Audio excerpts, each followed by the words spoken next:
Hello and welcome to Boss Raid, the show where we take an in-depth look at the bosses of video games. And today, we're going to be looking at Gex 3 Deep Cover Gecko.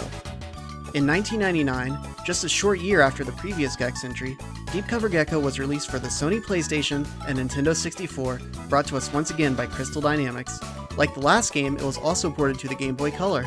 Rez is at it again, if you can believe it, and this time he's kidnapped Gex's partner, Agent Extra, who's here to provide us with some sweet 32-bit FMV sex appeal. Hey Tiger, guess where I am? Trapped in the media dimension. Rez is back and he's kidnapped me to get to you.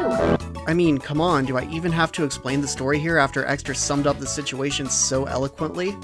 So once again, Gex finds himself in the media dimension, this time to stop Rez and save the girl. As per the usual, there's a hub world with TVs leading to levels. This time, however, the hub world is huge, and there's all kinds of stuff to do. Again, you select goals from a Mario 64 style pre-level menu, but this time around there are exactly 3 remotes in every regular level. Each level, including boss levels, requires you to collect a certain amount of remotes. You can also collect coins in levels for completing side objectives. You then use these coins to enter bonus levels elsewhere in the overworld. There's definitely much more to do than in the previous game. But enough about that, we're here for the bosses, so let's get to it.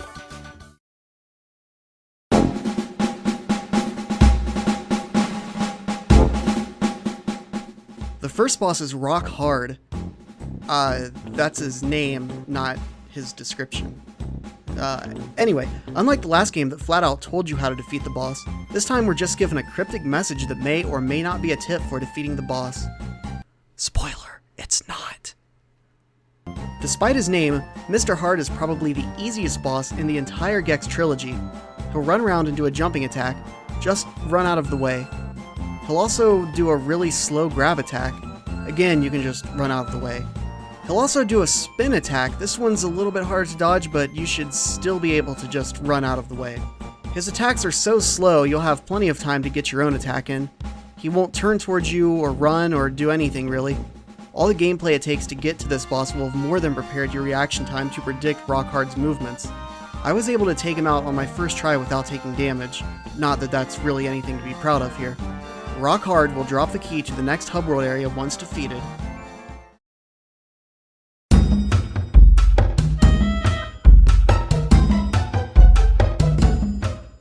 Our second boss is the Brain of Oz, and if Rock Hard was the easiest Gex boss, Oz is probably the second easiest.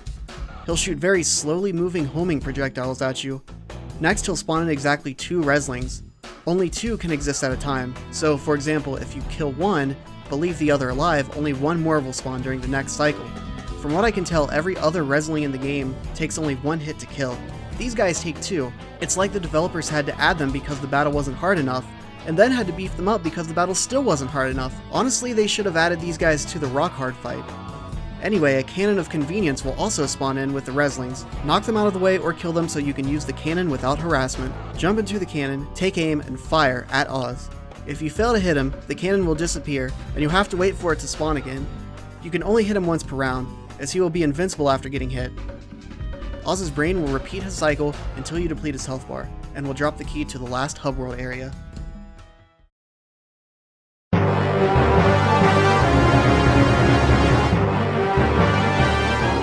After only 2 short bosses, it's time for our final boss, Rez. The fight is prefixed by a short platforming and switch hitting section. Once that's done, the door to Rez's lair will open and a checkpoint will be created, so you don't have to go through the stage every time you die. In this battle, the difficulty is ramped up significantly, though it's still very manageable. You'll start on a platform with a power-up TV on it. If you're too far away from Rez, he will fire missiles at you. They have a pretty big area of effect, so you need to be moving to get out of the way. However, for some reason, in order to fire his missiles, Rez has to expose the target on his chest. This will be the key to damaging Rez. Once you cross the platform, the connecting bridges will collapse, and Rez will go into a melee attack cycle. He'll swipe quickly with his right hand, slowly with his left, and then use a strong shockwave attack. After that, the bridges will rematerialize, and Rez will do a spinning attack that is practically unavoidable, so you'll want to start crossing one of the bridges by that time. Tail whip the TV on the platform and swallow the fly. The fly will allow Gex to shoot projectiles with his tongue for a short time. You need to shoot at the target on Rez's body. Note that timing is important here. Usually by the time you swallow the fly, a missile will already be on its way towards you. If If you stop to shoot at Rez just after getting the fly, you most likely won't have time to get out of the way of the missile. I found it best to start running on the bridge and wait until you've passed under the missile. It'll also give you a chance to line up your shot with Rez. Be careful though, because once you get across the bridge, it will again collapse and Rez will stop shooting missiles, and thus you'll no longer be able to hit him until after another melee cycle. After you've hit Rez once, his melee cycle will change slightly. He'll use the same moves, but just in a slightly different order. Just repeat the same process of grabbing the fly when the bridge drops and spitting at Rez until you drop his health to 0. After that, Rez is done for good, and so ends the Gex trilogy.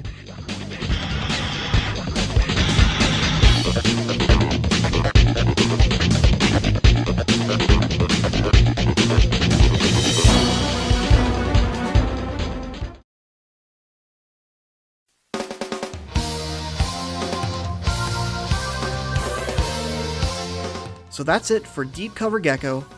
When I made the first episode, I wasn't planning on covering all 3 games, but now I'm kind of glad that I did because it meant that I got to play this game. Even though it played a lot like Enter the Gecko, everything just seemed more refined. The graphics were better, there was a lot more detail in all the levels, the objectives were better thought out, and it seems like the developers put a lot more care into this one, and it really shows. Now the game isn't without its flaws. At first the levels seem open, but they're actually quite linear with only a few branching paths. This leads to a lot of backtracking throughout levels. I realized they were trying to get the most out of relatively small levels, but it can make the level feel repetitive because you're essentially doing the same thing, going the same places, only to do a slight variation of what you did last time. Combine this with the fact that you can only collect 1 remote per run, and you have a recipe for tedium. Also, like a lot of games from this time, the camera isn't always great. It's not usually a problem, but when it is, it can be infuriatingly annoying. Also, a minor gripe of mine is that when you bring up the menu, the game doesn't tell you what your goal is. So if you're like me and have bad short-term memory and forget what you're doing, well, that just sucks to be you, I guess. They had that feature in the last game, why did they take it out? And unfortunately, the bosses aren't much to write home about, unless you are writing about how disappointing they are. There are only 3 of them, and 2 out of the 3 are ridiculously easy. I said that in Enter the Gecko, the bosses were more fun than playing levels to get to them, and I feel the opposite is true for Deep Cover Gecko. Not the best game ever, but still an enjoyable experience. So that's it for Deep Cover Gecko and the Gex series, at least for now. Thank you very much for watching, I hope you enjoyed, and I will see you next time on Boss Raid.